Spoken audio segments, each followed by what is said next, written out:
to see the victim side of it, because I didn't write R. Kelly off in the very beginning. You know what I mean? Like Space Jam was I Believe I Can Fly was a pivotal moment in my 8-year-old life. You know what I mean? Like that song, and think about when you hear songs and you hear them on the radio and whatever, like to hear it and see Michael Jordan and Bugs Bunny, like it was a lot for what it did to my brain. It was just, but see, I was young, right. I was, all right. No stimulation. No, I mean like there were certain trigger words that we're not going to use in the R. Kelly conversation. I was thinking dog training world, stimulation, like stimulation, like mental stimulation. Like there was a lot of stimulation. Like I meant it like scientifically. Sure. No, there's no scientist here. Okay, there's a gavel. I'm a motherfucking professional. Okay. You're right. Okay, professionally speaking. Okay. I'm rolling. When you pull the professional card, I'm rolling. I'm not going to be one of those people like, I want to talk to an expert. Like, you're an expert, a professional, whatever it is. I'm rolling. Okay, right, I'm rolling. That's my customer service. But anyways, that's my customer voice. It sucks. But damn, I forgot what I was. Right. Oh no, I was gonna say sometime in that documentary, or what was it? A docuseries. Yeah. I heard the word ripe. Vibe killer. No, I just heard the word ripe, and I was like, I don't want to hear this. I don't want to hear. Nope. Yeah. I'm not rolling. Don't. And it was just bad. And since we're getting all the bullshit out on the front end, when it's before we get rocky, before we hit turbulence, the Halls commercial. I'm not rolling with the Halls kids commercial. No. I wonder if it's like regional, or if everyone saw the same commercial, because that was bizarre. I don't know. See, this is the thing, and I feel like other people should have like. I don't know. That's just very weird. Like, what? See, that's the shit. It's like, you know what got me? Judge Judy. Remember when Judge Judy? Like, I was like, you don't want to be like, if I say, oh, this Halls commercial's out of line, like, and someone's like, well, why is your mind there? Or like, why are you going there? I'm like, no. It's like, just weird. Right. So I'm like, maybe no one wants to be the first one to say it. I don't know, because you can't. Because you don't want to be. You don't want to be like. Pointing the whatever that shit is, I forget calling the kettle pot, creep, right, black, right, exactly, or something. Nah, I'm rolling. They know what we mean. There's a joke there, but I'm gonna go past it. But like so I don't know. Like I didn't. It just went over, so I was like, all right, Halls commercials. I guess it got the pass. Weird. But since we're getting all this shit off, Halls commercial too. So there's certain words we're not gonna use. Ripe, Halls, stimulation. There's still jokes in here. Yeah, so I guess we'll start at the very beginning with, and I think it also, even other than seeing the victims, which was like I said, which really put it into made it hit home. I think I was like, and I'm not giving myself, I'm not shooting myself any bail, but. I was literally 8. Right. And that's what I like. So all I did was not listen to his music. It's not like I was like, hey, R. Kelly's wrong. Sure. Right. But like, I was a kid, but like, I feel like, I don't know. And we didn't have the details that we got in this. Right. So we just had like I heard like some shit in passing. It wasn't like we were faces in our phone on laptops all day yet. It wasn't like that. So we just saw it a bit. If we saw it a bit, though, we remember a little bit about it. Like, it wasn't, like, plastered on everything. Like it is now. You could just find it. This is the thing also. This first clip I'm going to pull up here is from 1994. For the record, I was 6. Okay, so my point is, then, in 1994... If you didn't see it, if you didn't catch this on BET, you wasn't gonna get it. Like, it's weird that now I could pull up some and somebody has 24-year-old footage, boom, and here it is. Someone put it up in January 2013. You know what I'm saying? Like, that's weird. So it's a different dynamic, and it's not. And that's another thing which I wanted to point out. Like, we talked about. People bringing up like old shit, footage like and Kevin old Hart. shit. This doesn't matter. This is timeless. This is timeless. No statute of limitations on this. There you go. So I wanted to be clear. I wanted to be clear. Also, that's another reason why this is its own separate entity. Shit. Like the signs were there, everything was there. So I would go through the full timeline. because in my brain, I'm like, this is an operation. Like, this wasn't no... In my head, it was like R. Kelly had 4 girls that he traveled with, who they say it's a cult, but in my head, before seeing the documentary, they're like sister wives, but like girlfriends, and like they're under the R. Kelly trance. Right. So I'm not saying... and like starstruck. Yeah, right. Like in that fucking bubble. Not abused. Now, and to be very clear, when I... You know, his original, like, R. Kelly has a cult, like, 2017, whenever that was. When you find out they're 19, it's like, damn, you a creep, because you 50. Yeah, you a creep, but it's not illegal, so I guess we gotta leave you alone. But I got my eye on you, like, you a creep. Right. There's no business. We gonna get into age gaps, but nah, not with your history, I'm not rolling. Age ain't nothing but a number. Right, right, so that's what I'm saying. So, in my head, they weren't... When they're of age, it's like, out of my mind. Right. Rewind. Seeing this in 1994 of R. Kelly being 27 and rest the dead, God rest the dead and all that, Aaliyah being 15, I'm not rolling. Like, I'm like, hold on now. So everybody was looking at this shit. And being like, here we'll get right into the clip. I'm not going to waste another second. Here in the house to tell us all about it and give us a peek at her latest video. Please welcome Aaliyah and R. Kelly to Video Soul. Bring out the big cover. Bring out the big cover. How you doing? What's up, girl? You stack. You know, America has been waiting for y'all to come back to us. How's everything going? Good. Yeah. Okay, let's clear something up, because you know I've been getting a rundown on the street. Everybody seems to think that y'all are either girlfriend or boyfriend, or cousins, or just... I want to pause it right there. Come on. Like, the writer, everybody in this, like, even the host. If somebody passed me that on my notes here and was like, yo, ask them if... I'd be like, was this shit like a game? Like, say we knew they were coming. Maybe I wasn't going to ask. Anyway, that's what I'm saying. Maybe I wasn't going to ask. I don't know. But when they got there, like, I'm not playing this fucking game.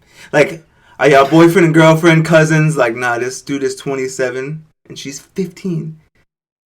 At 15, I would have been like, wait. 3 years ago. That would be like you 3 years ago. With a 15-year-old girl. No, I don't want to use me in this example. No, but I'm just saying, like, how outrageous. That's what I'm saying. Because from the outside looking in, you're like, it's really wrong. But, like, when you think about it, like, just 3 years ago. See, that's what I'm saying. Like, 3 years. Not even. When I was 25. 0%. 25. 0%. When I was 25, like a 19-year-old girl, it was like, you're pushing it. Nah, not even you pushing it. Like, this is weird. You on the line. That's the line. Right. No, dead ass. Oh, in all seriousness, that's the line. A few years ago, can't even go anywhere together. You know what I'm saying? Where are you gonna go with a 19-year-old girl? Yeah. Like 21, you know, and that's like, nah, I'm not rolling for 1 second. So let's just get the record straight. I'll let them get this shit off. I'll get the white Jeep. Well, no, we're not related at all. No, we're not. We're just very close. He's my best friend. In the whole wide world. In the whole wide world. I found Leah. As a matter of fact, Barry Hankerson, my manager, who's her uncle, told me to go up to Detroit and hear her sing. That's it. I never want to hear his voice again. Oh, now, creep. That question of like, so everybody went like, no, he's my best friend. In the whole world. In the whole world. Like, and that's another thing. And I hate to nitpick here but knowing what I know now, it's like, nah, I'm not rolling. Well, and they went and got married after the matching Mickey Mouse outfits is like, I'm not like it just makes it extra creepy, extra weird. What are you looking for? My water. Oh, I think I hijacked it. Oh. But it makes it extra creepy. Like it makes it extra like no. He actually. So I'm gonna look up the date. Hang on a second. And now we'll fast forward a little bit here with R. Kelly actually marrying Aaliyah, them forging paperwork or whatever they did, which it later became an older void, however they did it. But the fact that people forged paperwork and did a lot of things to make it happen in the first place was fucked up. August the 31st, 1994. What? That's when they got married. When they got August 31st, 1994. Same year. That's what I'm saying. Like, that's what I mean. So, 15. So she's 16, right? She's 16 at that point. 15, 16. But she was 15. 27. He's 15 and he's 27. Mm-hmm. That's nuts. And I get that the times are different. Like, this isn't 1910 though. No, this isn't even 1945. No. Like, this is 94. No. And that's we're gonna get into what the record labels do. Because like that's exactly my problem with it is like we're making it's a fucking gimmick, it's a game, right? They don't care. Nobody cares. What that tells me that what was happening right now, currently, was happening then. Oh, absolutely, absolutely. This is not some shit that progressed over. No. Like no, this is why today he's like what the fuck, and he thinks this shit is normal because from then. He's probably, in this man's brain, he's probably looking at it like, what? It's been like this. Like, oh, now you're mad 30 years later? Right. Like, now everyone... I know, so right, it's really like, I see how it... That's how he's confused? I see how he's confused. Because he's a fucked up individual to begin with. Not even he's fucked up. That's the obvious part. Right. But R. Kelly's like a sicko. Yeah, right? he's sicko. But from the very beginning of his stardom, we've let it go. I'm not taking the weave. You're right though. We've let it go. I'm even owning it, and I didn't. I thought it was for a long time. You know, like just society. But that's why I was. And same with like Michael Jackson, like. If you're this shit is really like if you're like it's if you're like a big enough 100%. That's why I can't even put myself on the outside of it. I'm rolling. It takes people a while. Bill Cosby. See, that's where it's like, we didn't know. As soon as we found out about Bill Cosby, it blew up. But people are still like, it's Bill Cosby though. Like so many jokes were and R. Kelly even has people. I still don't think of Bill Cosby as a creep. That's bad, right? He's so like he's Cosby. And it unravels for me. If I would walk alone with him. No, you. And I mean, I wouldn't, but you know what I mean. Like, if where is your water? See, that's how it happens. Where? If I had a choice to walk with R. Kelly or Bill Cosby, I'm going with Bill Cosby. I don't want to walk. Somebody call me an Uber. I'm not walking anywhere. But like seriously, like he's not threatening to me. See, that's where. But it's just because of my brain. You know, it's just because of how he is in my head. That's where with the shit with Bill Cosby is because it's like no. See, I know you put something in someone's drink is crazy. Yeah. See, that's what I'm saying. In all seriousness, like I was drinking your water. Like you don't think anything of it. Like that'd be fucked up for me to put a Quaalude in your shit and you fall. Like you know what I'm saying? Literally fucked up. Yeah, like. All right.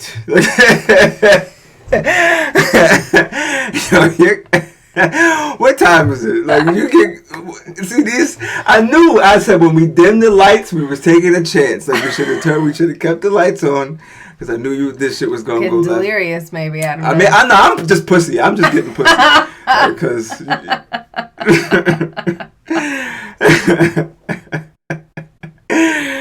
Like cancel culture. Let me at least make it to 100 episodes, and then I'll stop being pussy. I was just like, I don't think I'd take it too far. No, not at all. I'm just fucking around. But you see, but you are a little pussy, and I'm definitely pussy. I'm pussy for real. And I see. What was I just gonna say? I see how it happened with R. Kelly and the fandom, and we got a long way to go, but. One thing I noticed also, and what I want to shine light on, because I can't, just when I want to give all of us the blame and all that other shit. Shortly after the R. Kelly documentary came out, Aaliyah's mom released a statement, and I'm gonna read it, and then I'll get my shit off. A direct quote from Aaliyah's mother. Diane Horton. The woman and so-called backup singer in the forthcoming surviving documentary that describes seeing, meeting, or even breathing the same air as my daughter Aaliyah is lying and is a liar. My husband and I were always on tour with her and at interviews and in every place she went throughout her entire career. Whoever this woman is, I have never seen her before anywhere on the planet until now. These lies and fabrications cannot be tolerated and allowed to be spewed from the forked tongues of sabotagers of Aaliyah's legacy. My daughter only wanted to realize her dream of sharing, my daughter only wanted to realize her dream of sharing her talent with the world and give her all performing on stage in front of the camera and fans she adores so much. She realized that dream thanks to those true fans who still love and support her legacy unconditionally to this day. Shame on all those involved in this project who thought it was kosher to drag Aaliyah's name into a situation that has nothing to do with her today. Once again, this will not be tolerated. Sincerely, Diane Horton. End quote. I felt it was important to read all of that. Because when you read all of that, I'm like, well, shit, if the parents wasn't complaining, what the fuck what did they want everybody else to do? Right, like but that's fucked up. I respectfully think she shouldn't have said shit, actually. I think when it came out, I completely, and that's why I say respectfully, with respecting, I understand her trying to protect her daughter's legacy.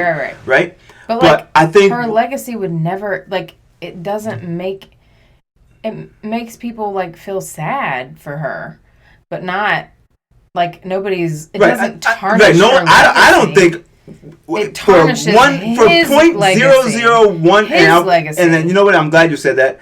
Not in my brain for .0001 tenth of a second was I looking at her, Aaliyah, like she's wrong at that point. Not 15. My brain doesn't even process it that she would be. But she knew what she was doing. Like I can't even. But I think that's what she thinks is going to happen. Like no, not at all. No, I feel like that's what she's saying in this. Like tarnish. Sure. Why would her? And that's why I feel like she shouldn't have said shit in this case because like it's a bigger thing going on. Right. Like I don't know what's going on. There's still people there. Right. No, like that's what I'm saying. Like you got to look at what's all happening. When you say, when you point the finger and call this person a liar and all that other shit, he is still abusing women. Because R.Kelly could print this out and read it and like, see, even her, she's even the girl he peed on in the video, for example, is still with him. Sure, she's the head girl. Sure, and that's the shit. Also, it was a point in the documentary with Sparkle, where she introduced her niece to R.Kelly. She was like 12 or 13. 13. And I say to myself, you got to know his fucking track record. Because, I'm not going to exactly point the finger at Sparkle, but I will say, for what my 88 cents is worth, that you prided yourself on like, oh no, because he's not going to talk to me like that, not for 1 second, fuck that. But want to be like, yo, you know what? I hope he could put my niece on and do the right thing. And you can't say you didn't think about it. You can't. But are you thinking about the money, or are you thinking about? What she said, which I was like, come on now, at first, but like after watching it, I felt like, he manipulated her too with his star factor, you know, sure. And like she said. Right. The niece was never, she was never going to be alone with him. She was only going to be there with her. And then she shows up and she's there. She was like, that's what threw her off because she told, I think she told the parents, like, do not ever let her go. And, she told the kid, do not ever come over here by yourself. You always come with me, period. And then she shows up and she's there alone. Sure. Because he slipped the number to her. Even in the court date, the girl's parents were like, nah. No, it wasn't her. No, it wasn't her. So that's what I'm saying. So that's why to me that's a pivotal piece of why it's still spiraled out of control. Spiraling out of control. And people are trying to cover it up for what reason? Like this is going to continue. That's stardom. Like for this is that's just a selfish. Continue. I think that's a selfish thing. How many women didn't even come forward? That's the scary shit I was thinking about. When I was watching, I was thinking like, wow, there's friends right now that are calling like, you better not fucking say anything. Or like there's a friend like, hey, I got a call today. Like, what'd you tell him? Like, didn't tell him anything. Because if he spent $150 million. Oh, we're going to get into that too. I see how, we're going to get into that. I see how it went. No, but like. He definitely, that ain't all the girls he ever... Right. So, and on the other end of it, I believe her name was Michelle Kramer, if I'm not mistaken. Did I write it down? I didn't write down her last name. Michelle Kramer. Her daughter was Dominique. I fit the one that was dressed like a boy in the Beverly Hills Hotel. Or a hotel in Beverly Hills, excuse me. It takes a mom like that, I feel like, to get her daughter or connect with her daughter like that. And I'm not gonna say dad can't do it, but I feel like it takes that mom, it takes another woman to really be like, yo, look at me, like hello, break out of the like, we still love you, right? Like, break out of the trance. And that's why, and again, that's why I thought it was in my head. That's why I thought it was really what I thought it was. Like, he was just with girls. He took them on tour. He's always traveling. He always has them with him. That's what in my head it was. So that's why I was like, not no harm, no foul, but like, right. Then I find out, like, I'm like, nah, Hugh Hefner wasn't having his girl shit in buckets. And, you know what I'm saying? In a room. You know? Yeah. And they didn't feel like you've never interviewed a girl and... Every time I seen one of Hugh Hefner's girls, they was happy to be there. They was happy to be there. It was